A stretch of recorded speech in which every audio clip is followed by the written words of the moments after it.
Ирэмлийнхаа үйлдвэрүүдийн хүчин чадлыг нэмэгдүүлээд 60-70% хүрчих юм бол бид сүлжил болон нэхмэл бүх төрлийн хувьцаа дотооддоо үйлдвэрлэх бүрэн боломжтой.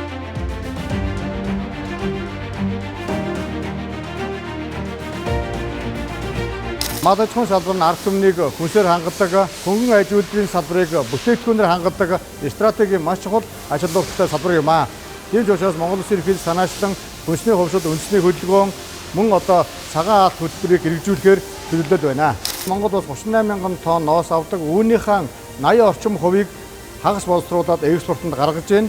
За 20% нь бид нэр дотооддоо боловсруулж одоо эцсийн боловсруулалт болгоод утас хийж байна. Тэгэхээр өнөөдөр энэ эерх үйлдвэр бол одоо маш чухал ач холбогдолтой. Монгол улсын эрэмлийн хэрэгцээний 30%-ийг хангах үйс 10 үйлдвэр Монголд ажиллаж байна. Эрэмлийнхаа үйлдвэрүүдийн хүчин чадлыг нэмэгдүүлээд 60-70% хүрчих юм бол бид сүлжил болон нэхмэл бүх төрлийн хувьцаа дотооддоо үйлдвэрлэх бүрэн боломжтой.